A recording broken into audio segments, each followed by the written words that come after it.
నేను college second ఇయర్లో ఉన్నప్పుడు కోడింగ్ నేర్చుకుందాం అని చెప్పేసి ఫిక్స్ అయినా. దానికోసం అని చెప్పేసి ఇంటర్నెట్లో చాలా రీసెర్చ్ చేసిన, కానీ ఎక్కడ దొరకాయి. పోనీ మా లెక్చర్ని అడుగుదాం అనుకుంటే వాళ్ళు కూడా పెద్దగా ఐడియా లేదనమాట. సో దానివల్ల నాకు ప్రాపర్ గైడెన్స్ లేకపోవడం వల్ల నాకు కోడింగ్ నేర్చుకోవడానికి చాలా ఇబ్బంది అయింది అండ్ చాలా టైం కూడా పట్టింది అనమాట. అట్లాంటి ప్రాబ్లం నీకు రావద్దని చెప్పేసి నేను ఈ వీడియో చేస్తున్నా. దీంట్లో మీకున్న డౌట్లు, కోడింగ్ ఎక్కడి నుంచి నేర్చుకోవాలి, ఎలా నేర్చుకోవాలి, ఒకవేళ నేర్చుకుంటే ఏ లాంగ్వేజ్ నేర్చుకోవాలి, ఎక్కడ నేర్చుకోవాలి, ఇట్లా డౌట్లన్నీ నేను క్లియర్ చేస్తా. ఇక్కడ నువ్వు చేయాల్సింది ఒకటే, వీడియోని లాస్ట్ వరకు చూడడం. ఎందుకంటే మొదలు స్కిప్ చేసినా లేదంటే నువ్వు డ్రాప్ అయినా అనుకో నీకు అర్థం కాదు, మళ్ళీ కన్ఫ్యూజ్ లోకి వెళ్ళాల్సి వస్తుంది. So starting with the first one, A language నేర్చుకోవాలి, అదే ఏ కోడింగ్ లాంగ్వేజ్ నేర్చుకోవాలి. ఇక్కడ నేను 2 కేసెస్ చెప్తా. ఫస్ట్ వచ్చేసి నువ్వు బిగినర్, ఐదర్ ఇంజనీరింగ్ ఫస్ట్ ఇయర్లో కానీ కాలేజ్ ఫస్ట్ ఇయర్లో కానీ ఉంటావు. సో అప్పుడు నువ్వేం చేస్తావంటే సి లాంగ్వేజ్తో మొదలుపెట్టు. ఎందుకు సి లాంగ్వేజ్ తోటి మొదలు పెడుతున్నా అంటే, సి లాంగ్వేజ్ అనేది ఒక బేసిక్ లాంగ్వేజ్ అనమాట. వన్స్ నువ్వు సి లాంగ్వేజ్ నేర్చుకోగలిగితే ఏ లాంగ్వేజ్ నేర్చుకోవచ్చు. లిటరల్లీ ఏదైనా సరే, C++, జావానా, పైథానా, ఏదైనా నేర్చుకోవచ్చు నీకు సి మీద మంచి పట్టు ఉంటే. సెకండ్ కేసు వచ్చేసి నువ్వు థర్డ్ ఇయర్ ఆర్ ఫోర్త్ ఇయర్లో ఉన్నావు అనుకో, ఇప్పటికిప్పుడు కోడింగ్ నేర్చుకోవాలి. ఏదైనా నువ్వు ప్లేస్మెంట్స్కి ట్రై చేయాలనుకున్నా, లేదంటే జాబ్కి ట్రై చేద్దాం అనుకున్నా, లేదంటే ఇంకా వేరే ఏమైనా పని మీద తొందరగా నేర్చుకోవాలనుకున్నా కూడా పైథాన్తో నేర్చుకో. ఇక్కడ పైథాన్ లాంగ్వేజ్ ఎందుకంటే పైథాన్ అనేది చాలా ఈజీ లాంగ్వేజ్ అనమాట.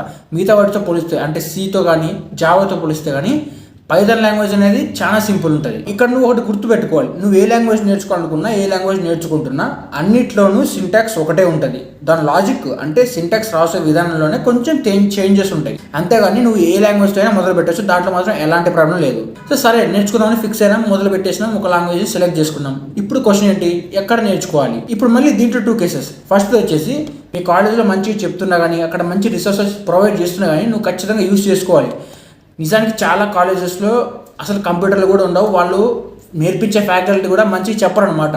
సో మీ కాలేజ్లో అట్లా మంచిగా నీకు ఆపర్చునిటీస్ ఉంటే దాన్ని ఖచ్చితంగా యూజ్ చేసుకో. సెకండ్ కేసు ఏంటంటే, మీ కాలేజ్లో మంచి రిసోర్సెస్ అసలు లేవు, నీదేదో టైర్ 3 కాలేజ్ అనుకున్నాం. అలాంటప్పుడు నువ్వేం చేయాలి, మీ కాలేజ్ వాళ్ళ మీద డిపెండ్ అవ్వకూడదు, నువ్వే సొంతంగా ఓన్గా నేర్చుకోవాలి. ఎక్కడ నేర్చుకుంటావంటే ఆన్లైన్లో.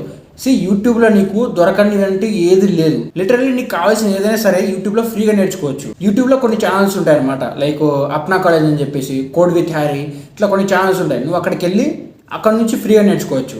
ప్లస్ ఈ యూట్యూబ్ ఛానల్సే కాకుండా కొన్ని వెబ్సైట్లు ఉంటాయి, like geeks for geeks, Java T point, tutorials point, W3 schools. ఈ వెబ్సైట్స్ అన్నీ మంచిగా ఉంటాయన్నమాట. వాళ్ళు నీకు బేసిక్స్ తోటి కవర్ చేసి నీకు అడ్వాన్స్ వరకు మంచిగా చెప్తారు. కోడింగ్ నేర్చుకుంటున్నప్పుడు నువ్వు ఎప్పుడు కూడా బేసిక్స్ నుంచే స్టార్ట్ చేయాలి, అంతేగాని మధ్యలో కానీ లేదంటే అడ్వాన్స్ కాన్సెప్ట్స్ కానీ డైరెక్ట్గా వెళ్ళకూడదు. బేసిక్ కాన్సెప్ట్స్ అంటే డేటా టైప్స్ కానీ, లూప్స్ కానీ, కంట్రోల్ స్టేట్మెంట్స్ కానీ ఇక్కడ నుంచి స్టార్ట్ చేసి నువ్వు ఇవన్నీ అయిపోయిన తర్వాతనే అడ్వాన్స్ టాపిక్ వెళ్ళాలి. ఇంకోటి, నేను ఇప్పుడు చెప్పాను కదా టాపిక్స్ అన్ని, ఈ టాపిక్స్ అన్ని ప్రతి లాంగ్వేజ్లో ఇవే ఉంటాయి. కాకపోతే వాళ్ళు చెప్పే విధానం అంటే అక్కడ ఉండే సింటాక్స్ వేరే ఉంటుంది, నువ్వు అక్కడ గుర్తుపెట్టుకోవాలి అంతే. అంతేగాని పైథాన్ ఎలా నేర్చుకోవాలి, జావా ఎలా నేర్చుకోవాలి, ఇదెట్లా నేర్చుకోవాలని చెప్పేసి సపరేట్గా ఉండదు అనమాట. వన్స్ నీకు ఒక లాంగ్వేజ్ మీద ఐడియా ఉన్నా, లేకుంటే కొన్ని టాపిక్స్ మీద ఐడియా ఉన్నా, అన్ని లాంగ్వేజెస్లో అవే టాపిక్స్ ఉంటాయి, నువ్వు ఎక్కువ టెన్షన్ పడాల్సిన అవసరం లేదు. ఇంకోటి, కోడింగ్ చేసేటప్పుడు చాలా మంది ఏం చేస్తారంటే ఏదో సినిమాకి వెళ్ళినట్లు ల్యాప్టాప్ ముందర వేసుకొని చూస్తూ ఉంటారు, లేదంటే ఫోన్ ముందర పెట్టుకొని బెడ్ మీద పడుకొని అట్లా చూస్తూ ఉంటారు. అట్లా చూసినప్పుడు నీకు అర్థమవుతుంది, వచ్చినట్లే ఉంటుంది. కానీ నువ్వు మళ్ళీ ల్యాప్టాప్ తీసుకొని సిస్టంలో టైప్ చేస్తుంటే రాదు, అస్సలు రాదు. నువ్వు ప్రాక్టీస్ చేయకుండా కోడింగ్ వచ్చే మార్గం ఏదైనా ఉందంటే కోడింగ్ నేర్చుకోకపోవడమే. అందుకే నువ్వు కోడింగ్ స్టార్ట్ చేసిన ఫస్ట్ రోజు నుంచే, ఫస్ట్ మినిట్ నుంచే నీ పక్కన ఖచ్చితంగా బుక్, పెన్ను ఉండాలి. అది కూడా ఇంకోటి ఏంటి, నువ్వు మోస్ట్లీ ల్యాప్టాప్లో ప్రాక్టీస్ చేస్తుంటావు కాబట్టి, అండ్ ల్యాప్టాప్ కొనుక్కోండి. కోడింగ్ చేసేటప్పుడు ల్యాప్టాప్ అనేది ఇంపార్టెంట్ అనమాట. మనం మొబైల్లో కంపైల్ చేయొచ్చు కానీ, బట్ మొబైల్లో అంత ఎఫిషియన్సీ ఉండదు అనమాట. Better to get a laptop. So ల్యాప్టాప్లో కోడింగ్ చేస్తున్నప్పుడు సెకండ్ విండోలో అంటే ఇంకో ట్యాబ్ తీసుకొని దాంట్లో మీ కంపైలర్ని ఓపెన్ చేసి పెట్టుకోవాలన్నమాట. ఈ కంపైలర్ అంటే ఏంటి, పైథాన్ కోడ్ ఎక్కడ రాస్తామో దాన్ని కంపైలర్ అనమాట. ఫర్ ఎగ్జాంపుల్ సి కానీ C++ కానీ నేర్చుకుంటుంటే C++ అని చెప్పేసి ఒకటి ఉంటుంది, అది ఇన్స్టాల్ చేసుకోవాలి. లేదు పైథాన్ నేర్చుకుంటుంటే పైచార్మ్ కానీ, VS కోడ్ కానీ అట్లా ఉంటుంది అనమాట, అది ఇన్స్టాల్ చేసుకోవాలి. ఇట్లా కంపైల్ చేసుకోవడానికి కంపైలర్ సాఫ్ట్వేర్స్ కొన్ని ఉంటాయి, అవి ఇన్స్టాల్ చేసుకోవాలి.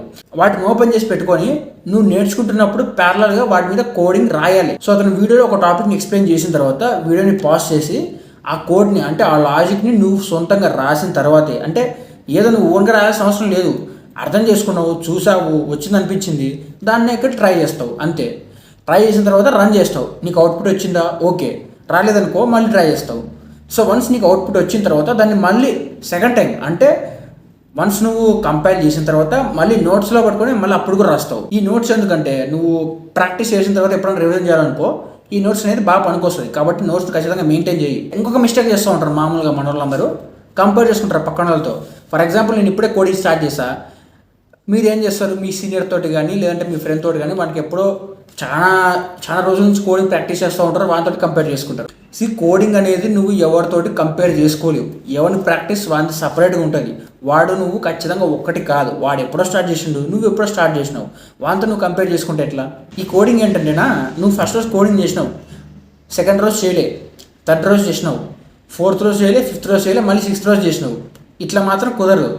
నువ్వు మళ్ళీ ఇంకోటి అనుకోవచ్చు. సో ఫర్ ఎగ్జాంపుల్ నేను అన్ని కాన్సెప్ట్స్ అన్నీ ఈరోజే కంప్లీట్ చేసేస్తా, నెక్స్ట్ 2-3 డేస్ ఖాళీగా ఉంటా అనుకున్నాను అనుకో, అట్లా కూడా కుదరదు. నువ్వు అట్లా చేస్తుంటే హెవీ లోడ్ అవుతుంది. ఎన్ని టాపిక్లను గుర్తుంటే చెప్పు. అండ్ ఇంకొకటి, నువ్వు ఒక లాంగ్వేజ్లో నువ్వు కోడింగ్ నేర్చుకోవడం స్టార్ట్ చేసిన తర్వాత ఆ లాంగ్వేజ్లోనే నువ్వు కంటిన్యూ చేయాలి. మళ్ళీ మధ్యలో వేరే లాంగ్వేజ్కి స్విచ్ కొట్టకూడదు. నువ్వు అట్లా స్విచ్ కొడితే ఏమవుతుంది, దీని సింటాక్స్ రాకుండా దాని సింటాక్స్ రాకుండా రెండు రాకుండా పోతాయి. కాబట్టి ఒకటే లాంగ్వేజ్ నేర్చుకో. ఈ లాంగ్వేజ్ అయిపోయిన తర్వాత నువ్వు ఆ లాంగ్వేజ్ నేర్చుకోవచ్చు, ఏం ప్రాబ్లం ఉండదు, చాలా టైం ఉంటుంది. ఫర్ ఎగ్జాంపుల్ నేను పైథాన్ లాంగ్వేజ్ తోటి స్టార్ట్ చేసిన, పైథాన్ లాంగ్వేజ్లో అన్ని టాపిక్స్ని అయిపోగొట్టా, ప్లస్ నోట్స్ అంతా మెయింటైన్ చేసా, ప్లస్ ప్రాబ్లమ్స్ కూడా సాల్వ్ చేశా. ఇవన్నీ చేసిన తర్వాత కొత్త లాంగ్వేజ్లోకి వెళ్తా నాకు ఇష్టం ఉంటే. మళ్ళీ ఆ లాంగ్వేజ్లో కూడా సేమ్ కాన్సెప్ట్స్ ఉంటాయి. దీంట్లో ఏం చదువుకున్నావో అవే ఉంటాయి ఆడ కూడా. ఈ డేటా టైప్స్ కానీ, లూప్స్ కానీ, కండిషన్ స్టేట్మెంట్స్ కానీ మళ్ళీ ఇవే ఉంటాయి. ఇవే మళ్ళీ అక్కడ చదవాలి. కాకపోతే అక్కడ సింటాక్స్ వేరే ఉంటుంది అనమాట. అంటే నువ్వు కోడ్ని స్ట్రక్చర్ చేసే విధానం కొంచెం డిఫరెంట్గా ఉంటుంది. మళ్ళీ కొత్తగా అర్థం కాకపోవడానికి ఏముండదు. ఇప్పుడు ఇవన్నీ చేస్తున్నా కూడా నీకు ఈ జర్నీ ఇంకా కష్టంగానే ఉంటుంది. ఎందుకంటే నీకు గైడెన్స్ ఇచ్చేవాళ్ళు ఎవరు లేరు కదా. అంటే నీ పక్క నుండి నువ్వు కావాల్సినప్పుడల్లా డౌట్లు అడిగి హెల్ప్ చేసేవాళ్ళు ఎవరు లేరు కదా. అలాంటప్పుడు ఏం చేస్తావు? అందుకని చెప్పేసి మనం కొత్త టెక్నాలజీస్ని యూజ్ చేసుకోవాలి. ChatGPT తెలుసు కదా, ChatGPT నాకు తెలిసి స్టూడెంట్స్ అంతా దాని గురించి తెలుసుకోవాలంటే చాలా లేట్గా ఉన్నావు బ్రదర్. ఖచ్చితంగా తెలుసుకో, అకౌంట్ క్రియేట్ చేసుకో ChatGPT. ఈ డౌట్లు ఆల్మోస్ట్ సాల్వ్ అవుతాయి. సో లాస్ట్లో నేను చూస్తుంటే నీకు ఇంకా డౌట్లు ఉన్నాయని నాకు అనిపిస్తూ ఉంది. డౌట్లు ఉన్నా కూడా ఏం పర్లేదు, కామెంట్లో పెట్టు, నేను రిప్లై అవ్వడానికి ట్రై చేస్తాను. ఆర్ఎల్స్ దాని గురించి ఒక స్పెషల్ వీడియో అయినా చేస్తా. కానీ ఆ వీడియో చేసిన తర్వాత నేను మళ్ళీ చూడాలంటే సబ్స్క్రైబ్ చేసుకోవాలి కదా. సో సబ్స్క్రైబ్ చేసుకొని పక్కనే గంట సింబల్ కూడా ఆన్ చేసి పెట్టుకో.